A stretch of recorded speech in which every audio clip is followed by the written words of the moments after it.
चलिए, कल हम लोग किस बात पे चर्चा कर रहे थे? वेगनर कहाँ के थे? कौन से भूगोलवेत्ता थे? और किसके लिए सिद्धांत दे दिया? महाद्वीपों के विस्थापन से संबंधित सिद्धांत दिया है, जिसको कॉन्टिनेंटल ड्रिफ्ट थ्योरी भी कहते हैं।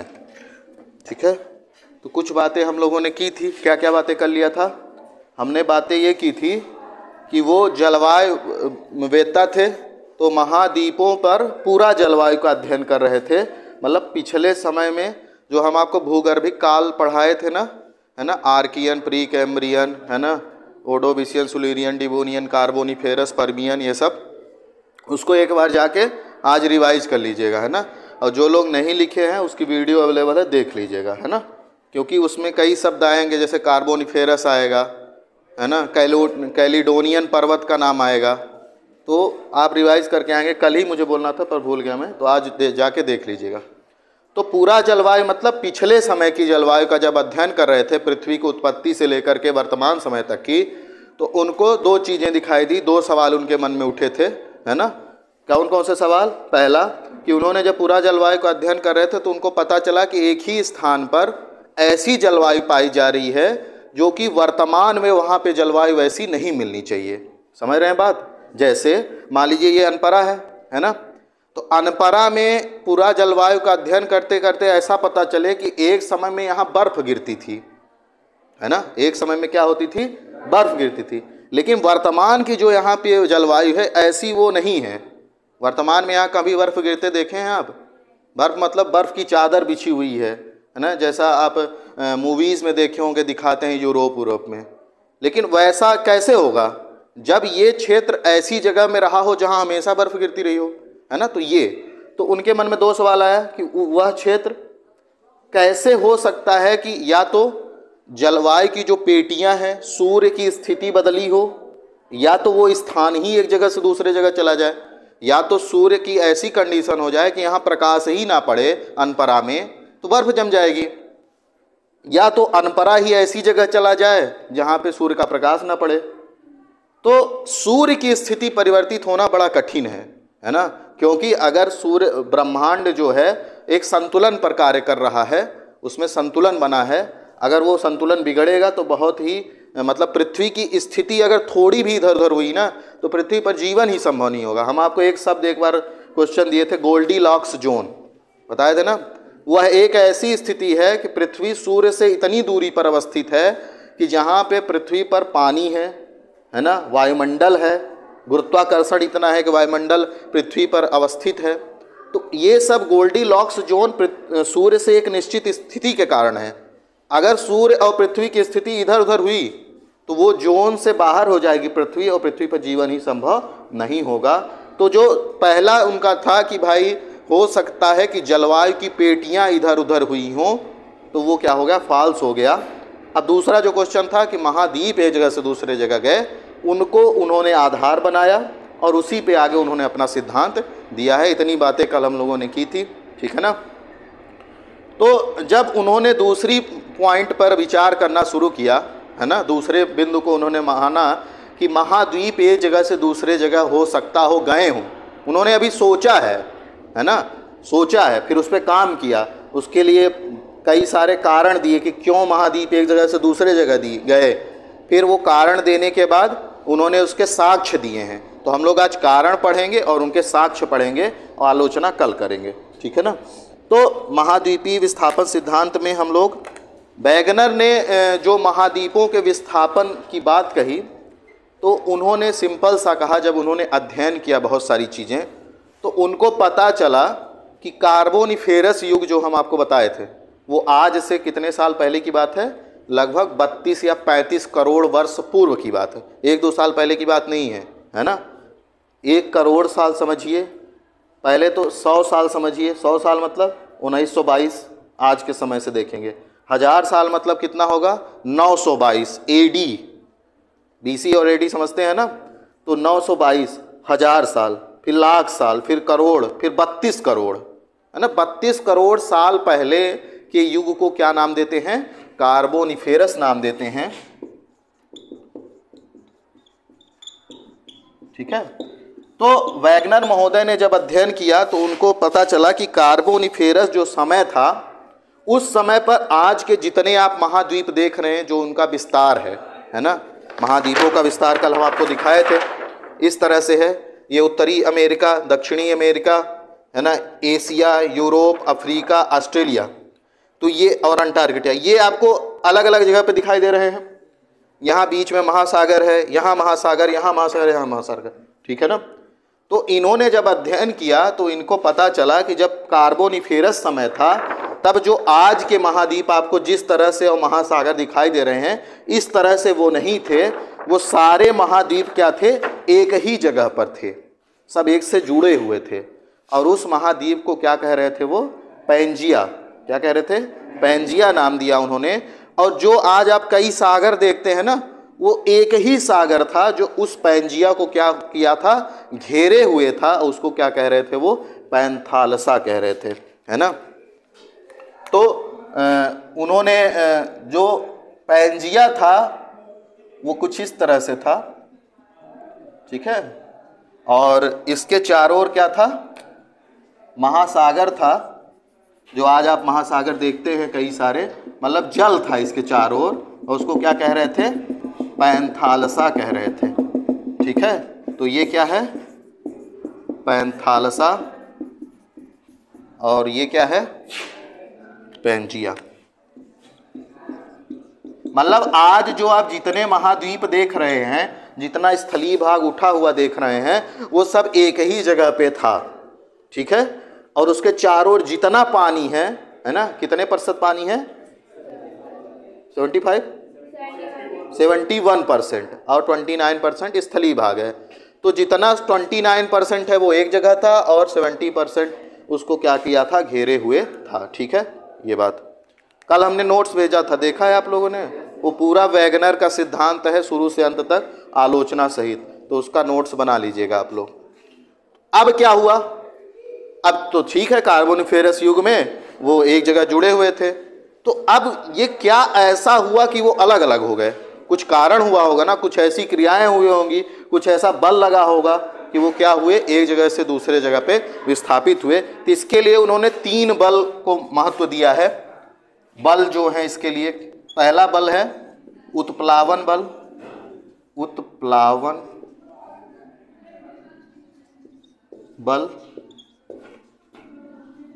दूसरा है ध्रुवीय गुरुत्व बल। ये सब उसमें लिखा है, परेशान मत होइए, पॉइंट में लिखना चाहे तो लिख सकते हैं, ध्रुवीय गुरुत्व बल। और तीसरा कौन सा है? सूर्य और चंद्रमा का ज्वारीय बल, ज्वारीय बल, है ना। ठीक है, तो पहले इन सब बल पे बात करते हैं, फिर देखते हैं कि उन्होंने कैसे अप्लाई किया। पहला तो है उत्प्लावन बल, इसको कहते हैं बुआंसी फोर्स। स्पेलिंग हो सकता है गलत, मैं बता दूं, प्रोनाउंसिएशन बुआंसी करके कहते हैं, है ना, आधा ब रहता है, ठीक है ना। बुआंसी फोर्स ये वही है आर्किमिडीज का सिद्धांत की तरह ही। बुआंसी फोर्स मतलब होता है कि जब कोई वस्तु तरल पदार्थ पे तैरती है ना, तरल पदार्थ पे आप कोई वस्तु रखते हैं तो वो कुछ क्या होता है, नीचे से उस पर फोर्स लगता है। क्यों वो फोर्स लगता है? जैसे मान लीजिए आप एक कटोरा लीजिए, है ना, भीख मांगने वाला न मत लीजिएगा। इसमें आप क्या रख दीजिए? दूध रख दीजिए, पानी रख दीजिए, जो आपके पास हो, है ना, अपनी क्षमता के अनुसार। फिर आप इसमें थोड़ा क्या कीजिए, एक थोड़ा वजन वाला बिस्किट लीजिए, है ना। ये नहीं कि वो रस्क ले ले, वो तैरता रहे, थोड़ा वजन रहे जो थोड़ा डूब जाए। उसको यहाँ पे क्या कीजिए, डुबा दीजिए, ऐसे रख दीजिए।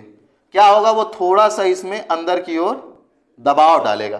क्यों? क्योंकि उसका कुछ वेट है, उसका कुछ भार है ना, तो वो द्रव्य पे क्या करता है? प्रेशर डालता है।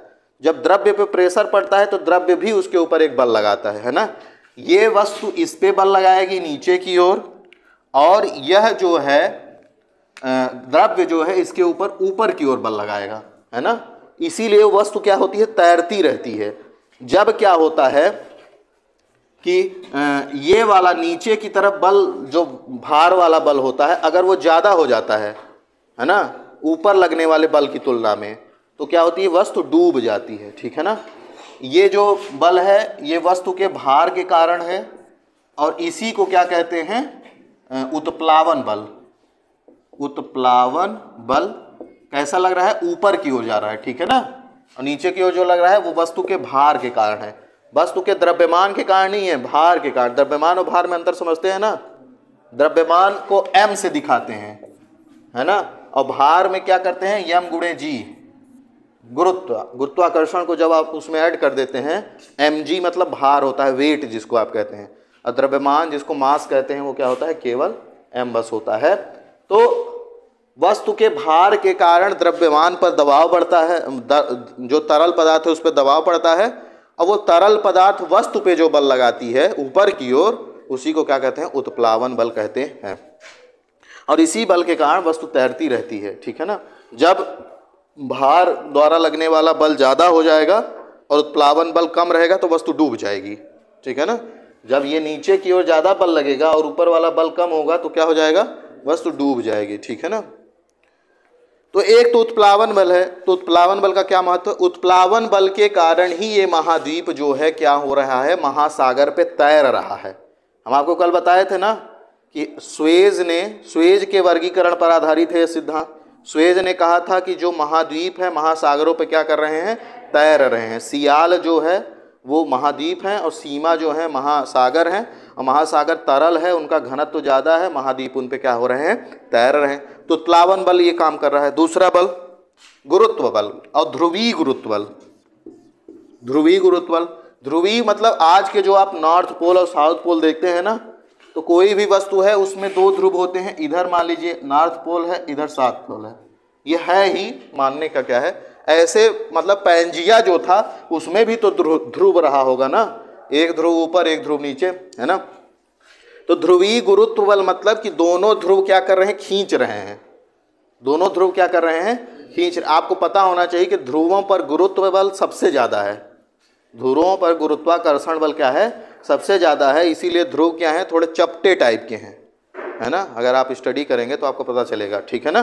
तो गुरुत्व बल के कारण क्या हो रहा था, दोनों ध्रुव एक दूसरे की तरफ पदार्थों को खींच रहे थे। पैंजिया में दो तरफ से बल खिंचाव हो रहा था, है ना। जैसे आप दो लोग खड़े हो जाइए, एक रस्सी ले लीजिए, एक इधर खींच रहा है एक उधर खींच रहा है ना। ये तीसरा सूर्य चंद्रमा का ज्वारीय बल। ज्वारीय बल मतलब टाइडल फोर्स, जिसके कारण ज्वार और भाटा आता है। उसके बारे में थोड़ा सा मैं आपको जल्दी से बता देता हूँ। ज्वारीय बल कैसे कार्य करता है सूर्य और चंद्रमा के कारण, देखिए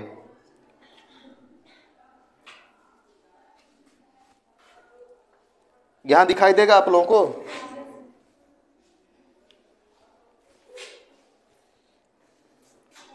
चलिए यहां देखिए, ये मान पृथ्वी है,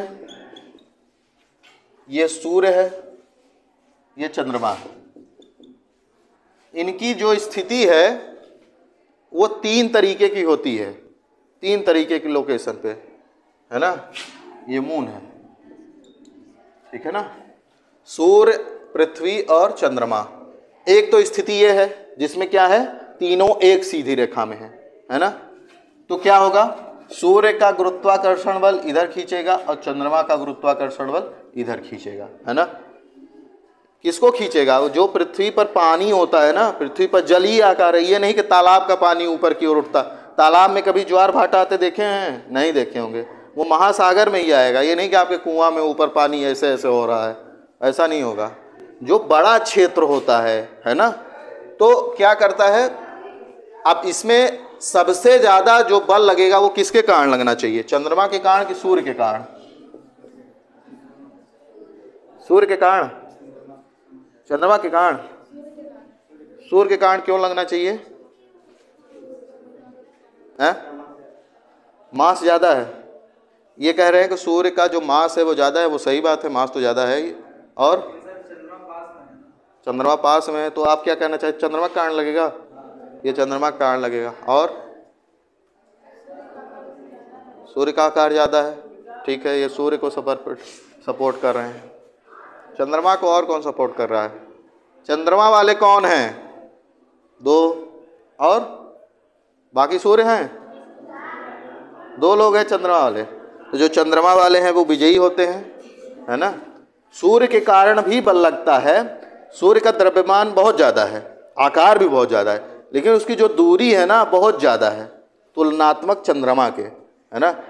जैसे कोई मान लीजिए खली जैसा कोई रेसलर है, वो 5 किलोमीटर दूर खड़ा है और एक रस्सी पकड़ा हुआ है आपसे, है ना, तो खींच रहा है, ठीक है, 5 किलोमीटर दूर है, लेकिन सामान्य ही आदमी यहीं पे खड़ा है, थोड़ा हष्ट पुष्ट है, मान लीजिए मनोज है और ये विवेक है, ये दोनों खड़े हैं यहीं पे, तो जो ज़्यादा बलशाली होगा जल्दी से खींच लेगा, है ना। मनोज हट्टा कट्टा लग रहा है तो खींच लेगा, है ना।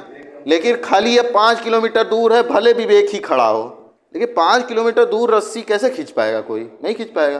तो वो है, तो इसी कारण जो चंद्रमा के कारण नज़दीक होने के कारण उसका द्वारा जो ज्वारीय बल है वो ज़्यादा लगता है। हम लोग जब पढ़ेंगे ज्वार भाटा और ग्रहण सूर्य लगना अगर पढ़ेंगे तो उसमें हम लोग बात करेंगे विस्तार से। तो एक ऐसी स्थिति होती है, ठीक है, इसमें ज्वार आते हैं, भाटा आता है। एक स्थिति ऐसी होती है कि ये चंद्रमा क्या होता है, यहाँ होता है, ठीक है। इस स्थिति में कौन सा ग्रहण पड़ता है?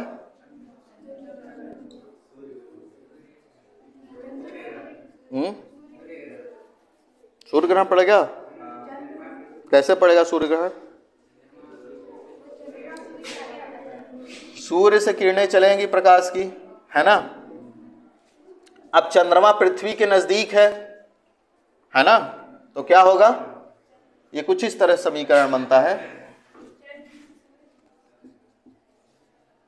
पृथ्वी तो बड़ी होगी, मान लीजिए, ये आकार के कारण नहीं समझ में आ रहा है आप लोगों को।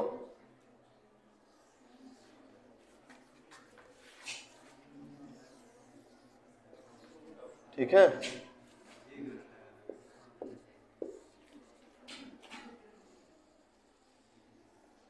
ऐसे कुछ हो जाता है, ठीक है ना। तो ऐसी स्थिति में आपको कोई वस्तु कैसे दिखाई देती है? जब वो उससे टकरा के कहां पहुंचती है? कहां पहुंचती है? इस स्थिति में कौन सा ग्रहण पड़ेगा? सूर्य ग्रहण पड़ेगा, ठीक है ना। क्यों? क्योंकि सूर्य को क्या करेगी? ये चंद्रमा क्या करेगा? ढक लेगा। यही पोजीशन अगर आप बदल दीजिए, यहाँ पे किसको पहुँचा दीजिए? अर्थ को, और यहाँ किसको पहुँचा दीजिए? मून को। तो इस स्थिति में कौन सा ग्रहण पड़ेगा? चंद्र ग्रहण पड़ेगा, क्योंकि पृथ्वी के छांव में चंद्रमा क्या हो जाएगा? ढक जाएगा। चंद्रमा का स्वयं से प्रकाश नहीं है, वो सूर्य के प्रकाश से प्रकाशित है। तो जो चंद्र ग्रहण पड़ता है उसमें चंद्रमा और सूर्य के बीच में कौन आ जाता है? पृथ्वी। और जब सूर्य ग्रहण पड़ता है तो पृथ्वी और सूर्य के बीच में कौन आ जाता है? चंद्रमा आ जाता है, ठीक है ना। सूर्य अपनी जगह पर रहता है, बस ये दोनों एक दूसरे जगह पर जाते रहते हैं। तो ये एक स्थिति है ना। एक स्थिति ये बताए, दूसरी स्थिति ये है कि यहाँ पे चंद्रमा आ जाए, यहाँ पे अर्थ। तो जब ये तीनों एक सीधी रेखा में होंगे और चंद्रमा और सूर्य एक तरफ होंगे तो सबसे बड़ा ज्वारीय बल लगता है, उच्च ज्वार आएंगे। जो इसके पहले वाली स्थिति थी उसमें भी ज्वार आएगा, लेकिन उनकी ऊंचाई क्या होगी? उतनी ज़्यादा नहीं होगी, क्योंकि एक इधर खींच रहा था, एक उधर खींच रहा था। लेकिन इसमें दोनों एक ही तरफ खींच रहे हैं, तो ज़्यादा तेजी से खींच पाएंगे ना, तो ज़्यादा बड़ा ज्वार आता है। तीसरा एक कंडीशन होती है 90 डिग्री की, है ना, जिसमें क्या होता है? अर्थ है, सन है और मून, है ना, ठीक है ना। मून कहाँ है? अर्थ से 90 डिग्री के कोण पर है ना। तो इसमें भी ज्वार आएंगे, लेकिन निम्न ज्वार आएंगे, है ना, एकदम कम वाले ज्वार आएंगे, क्योंकि वो बैलेंस हो जाएगा ना, ये इधर खींच रहा है, ये इधर खींच रहा है।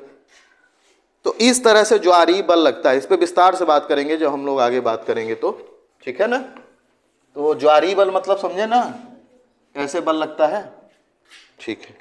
तो ये सब उन्होंने 3 बल बताए। तो पहला बल जो कार्य कर रहा है वो कौन सा है? उत्प्लावन बल, जिसके कारण महाद्वीप पैंजिया पैंथालसा के ऊपर क्या कर रहा है?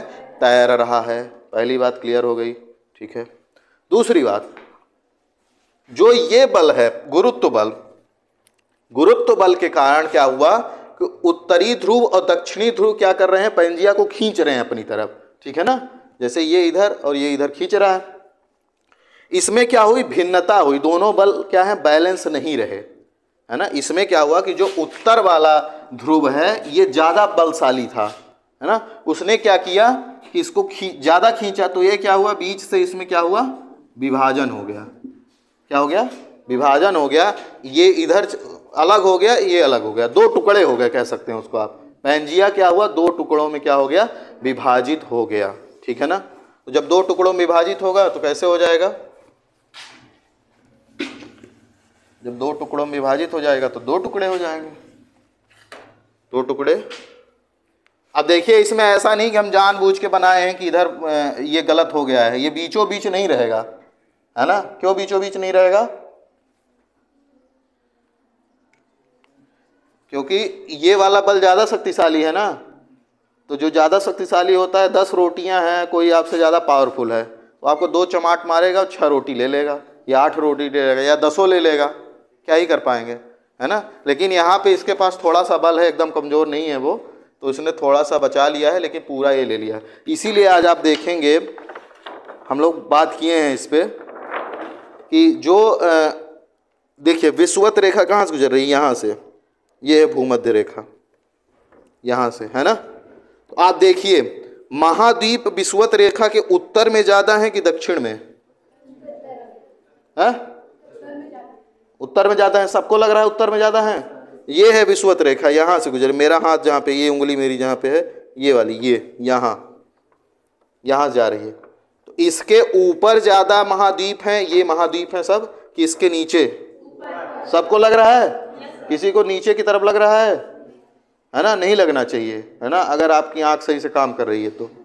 ये भूमध्य रेखा है, इसमें देखेंगे आप दक्षिण अमेरिका का भी पूरा भाग नहीं है, थोड़ा सा इधर वाला ऊपर, अफ्रीका का तो आधा से ज़्यादा भाग ऊपर है, बस यहाँ पे ऑस्ट्रेलिया बच रहा है और ये महाद्वीप बच रहे हैं, बाकी तो पूरा पोर्शन ऊपर ही है ना।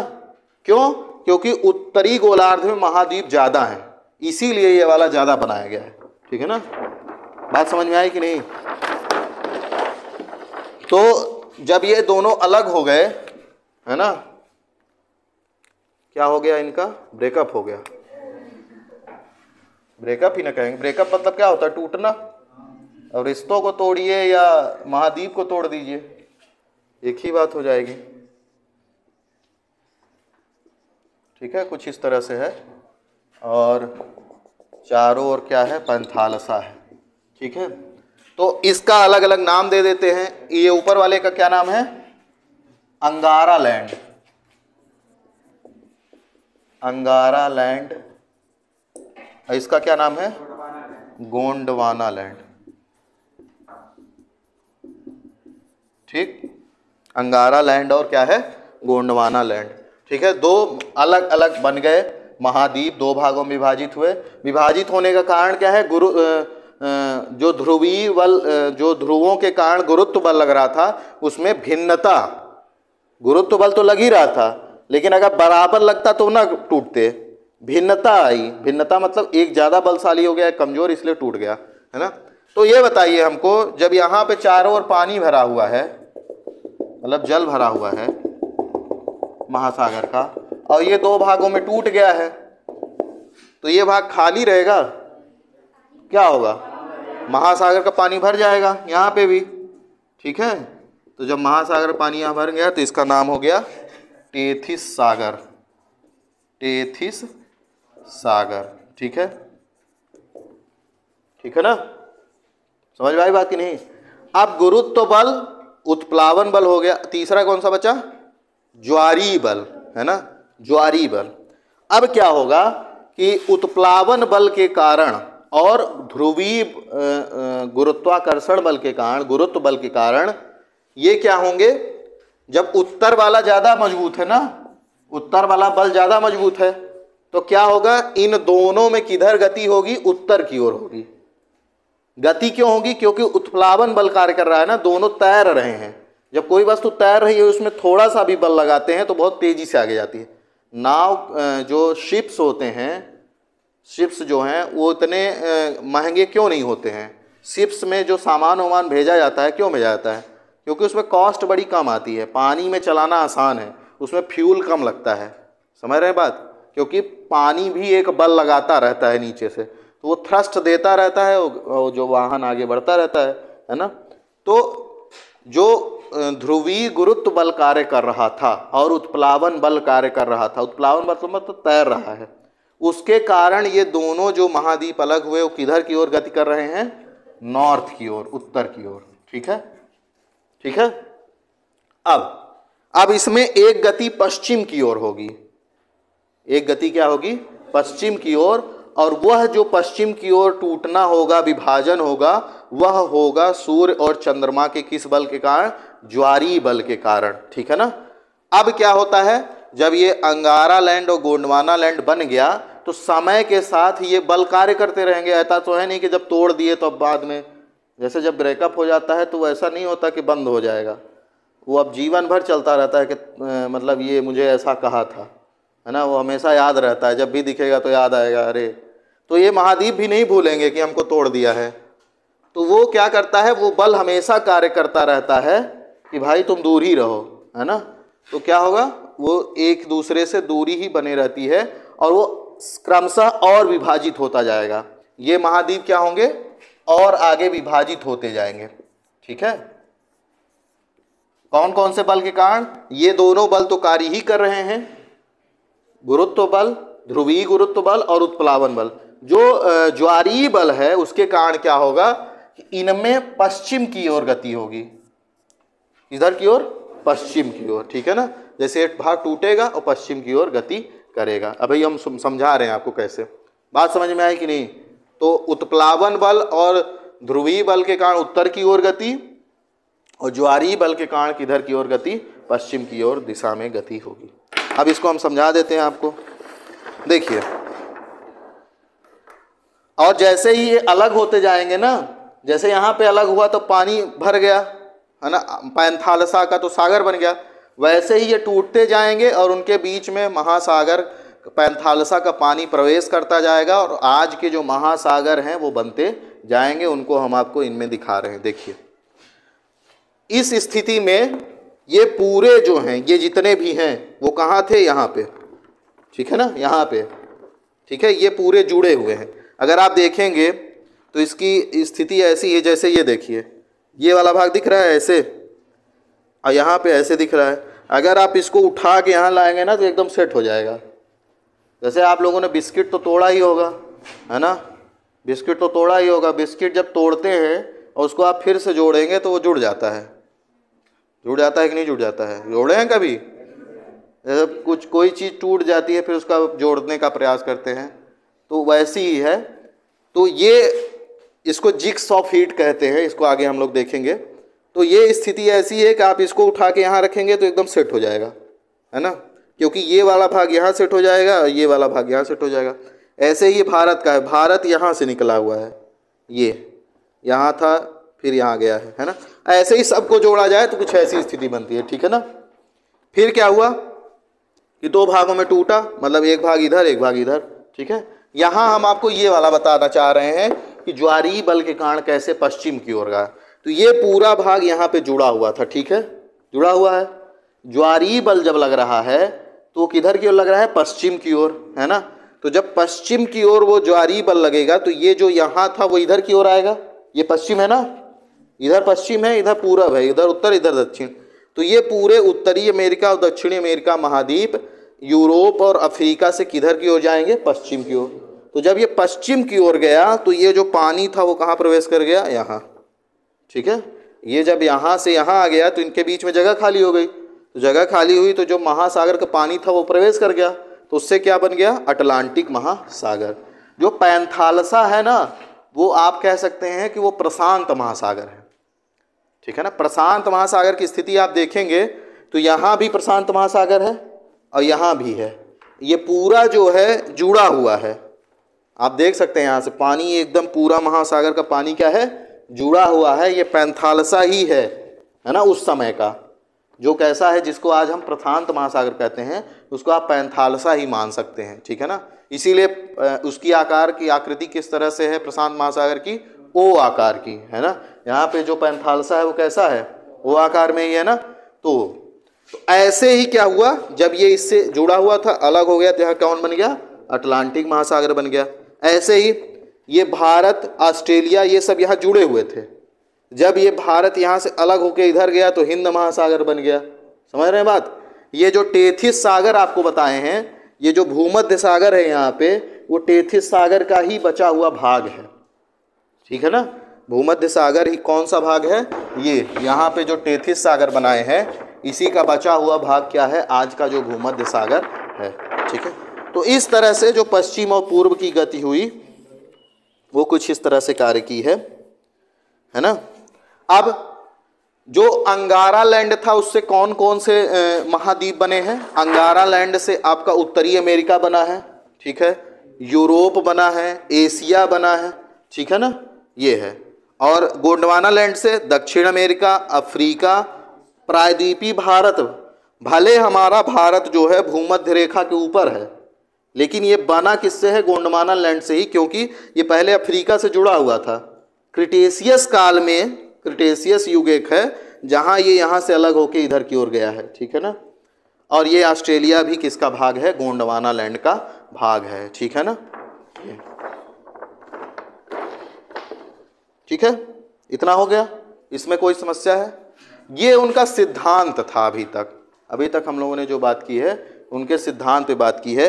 अब हम लोग उनके पक्ष में प्रमाण पे बात करते हैं कि क्या प्रमाण उन्होंने दिया है, ठीक है ना। हाँ, जो आप बता रहे हैं वो प्रेजेंट टाइम में भी लगना चाहिए ना। कौन सा, जो आप बता रहे हैं कि महाद्वीप हाँ अलग हो गए, ठीक, तो वो प्रेजेंट टाइम में भी तो वही बल लगना चाहिए। हाँ, अलग होते रहना चाहिए धीरे धीरे ना। वो आलोचना करेंगे ना। अभी कुछ बल कार्य कर रहे हैं, है ना, कुछ बल कार्य कर रहे हैं, वो बल अभी लग रहे हैं, लेकिन हम लोग जब आलोचना करेंगे तो यह बात आपकी क्लियर हो जाएगी। बस कल तक का सब्र रखिए, अभी बता देंगे तो सस्पेंस जो है वो ख़त्म हो जाएगा। जैसे मूवी में क्या कहते हैं कि हमको क्या ना दो, अरे उसको क्या कहते हैं, जब कोई मूवी देख के आता है बताने लगता है तो कहते हैं मुझे मत बताओ। जैसे आपको कोई मूवी देखना है? हाँ वो कह सकते हैं। जैसे आपको कोई मूवी देखना है, आपका कोई दोस्त देख के आया है, अब उसको सब पता है ना, अब आपको बता रहा है तो आप देखना चाह रहे हैं, देखेंगे तो आपको अच्छा लगेगा, लेकिन जब वो बता देगा तो आपका फिर वो इन्जॉयमेंट नहीं रह जाएगा, जो सस्पेंस रहता है वो ख़त्म हो जाएगा। तो सस्पेंस बनाए रखते हैं, ठीक है ना। हाँ, बहुत अच्छा सवाल है, बहुत ही शानदार सवाल है। यही इनकी आलोचना का कारण बना है। ये सिद्धांत आज इन्हीं बलों, ये सिद्धांत में जो बल दिए गए हैं ना, ये बल जो है वास्तव में कार्यरत नहीं है ना। इन्होंने बहुत ज़्यादा एजम्पशन कर लिया है। वो बल कोई और है जो ऐसा काम किया। काम तो ऐसा ही हुआ है, मतलब महाद्वीपों में विस्थापन हुआ है, मतलब महाद्वीप एक जगह से दूसरे जगह गए हैं, लेकिन वो बल जो बताया है वो नहीं है, वो दूसरा बल है, उस पर बात करेंगे। यही महत्वपूर्ण आलोचना है इनकी। बाकी जो बातें बताई हैं वो सब सही हैं, जो ये साक्ष्य देंगे वो भी सही है, लेकिन जो बल इन्होंने कारण माना है ना, वो कारण सही नहीं है। तो जो हम प्रमाण देखेंगे कि इन्होंने जो प्रमाण दिए हैं वो दो तरीके के दिए हैं, दो चीज़ों के आधार पर।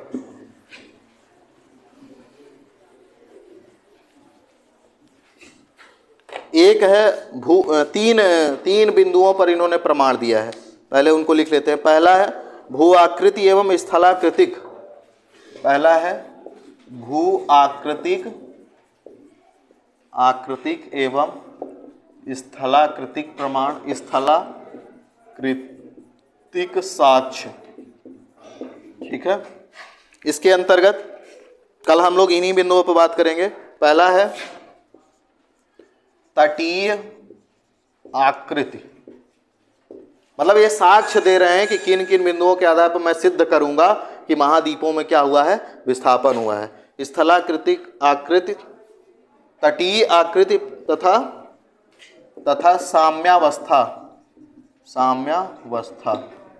दूसरा नवीन वलित पर्वतों की उत्पत्ति, नवीन वलित पर्वत की उत्पत्ति। तीसरा द्वीपीय क्षेत्र।